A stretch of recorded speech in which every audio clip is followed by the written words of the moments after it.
à toutes et à tous, je suis au Superboost 2025 en partenariat avec Steinberg et ESI. Et je suis avec Bertrand. Salut Bertrand. Salut Niarf. Nous sommes sur le stand.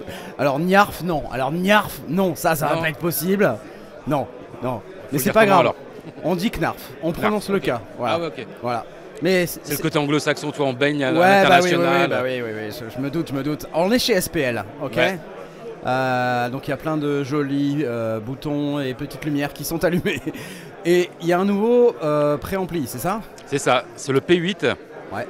C'est le nouveau préampli 8 canaux qu'on vient de sortir chez SPL. Il est sorti il y a quelques semaines.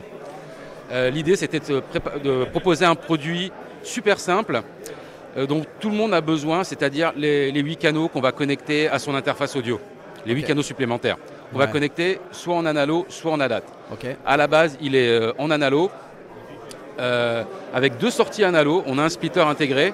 Ça permet de répondre à certains usages, un peu plus orientés live parfois, ou alors des studios qui ont un petit système de monitoring indépendant. D'accord. Voilà. Et puis bien sûr, quand c'est pour étendre les entrées-sorties d'une interface audio avec, sur le port ADAT, bien sûr on peut rajouter l'option ADAT dessus.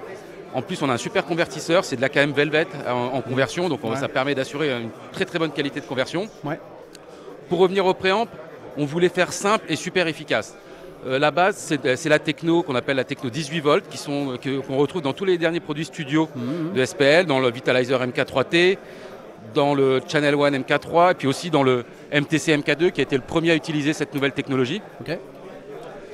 Donc le P8, voilà, ça permet d'avoir ce petit surplus de voltage qui fait la différence, c'est-à-dire moins de distorsion harmonique, moins de souffle, plus de headroom, plus de dynamique grâce à ça. L'autre truc, bien sûr, quand on utilise une techno qui n'est pas commune, on est obligé de développer une bonne partie des composants nous-mêmes parce qu'ils n'existent pas sur le marché. D'accord. Donc c'est pour ça les 8 canaux sont uniquement fabriqués avec des composants discrets. Il y a des vrais composants fixés sur le PCB, c'est pas du tout du circuit intégré. Des trucs traversants, tu veux dire? C'est que du traversant. Ouais, ok. Voilà. On sait que c'est un gage de qualité, c'est aussi un gage de... Ça permet, si ça arrive, et c'est rare, que la machine soit facilement réparable. Et puis ça permet surtout de faire un design très particulier à la base du 18 volts. Voilà, ça c'est vraiment important. On retrouve donc les 8 préamps avec tous les réglages nécessaires au bon fonctionnement d'un préamp, la lime fantôme avec une vraie lime fantôme, un vrai 48 volts pour alimenter n'importe quel micro qui en a besoin, un pad, l'inversion de phase et le coupe-bas qui est à 80 Hz. D'accord. Voilà, donc tous les éléments de base pour avoir un super traitement du signal et puis bien sûr la commande de gain. Qui va jusqu'à 62 dB. Voilà, c'est ça. C'est waouh. Donc il y a de la réserve de gain. C'est super silencieux grâce aux 18 volts.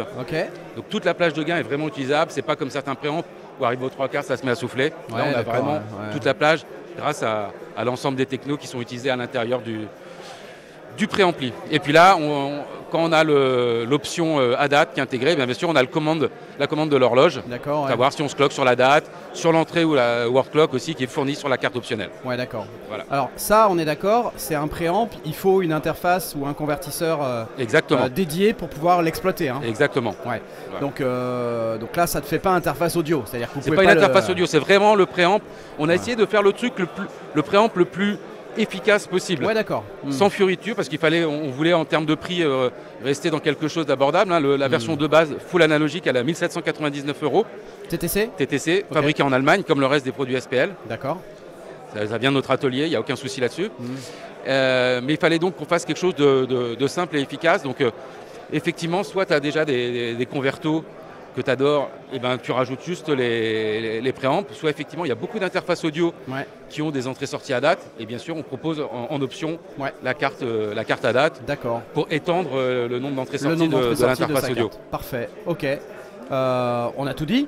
On a tout dit, je pense. C'est dispo déjà? C'est dispo depuis quelques semaines chez tous les principaux revendeurs. Tous les bons revendeurs. Donc le P8, technologie 18 volts. Parfait, avec option ADAT. Combien coûte l'option ADAT? Elle coûte 400 €. 400 €. Et c'est quoi? C'est une carte à mettre à l'intérieur? C'est une carte à rajouter à l'intérieur, avec tout le circuit de conversion. Et encore une fois, basée sur un AKM Velvet Pour les gens qui connaissent un peu les convertisseurs qui sont un peu au point là-dessus, Velvet c'est le haut de gamme de chez AKM, c'est ce qu'on utilise aussi dans les produits hi-fi un peu pointus. D'accord. Donc ça permet d'avoir une très très bonne qualité de conversion. Eh ben, écoute, merci beaucoup pour tous ces détails. Avec grand plaisir. Rendez-vous sur le site de SPL pour avoir plus d'infos. Et d'ici là, je te souhaite un très très bon Super Boost. Salut Bertrand. Toi aussi. Bye.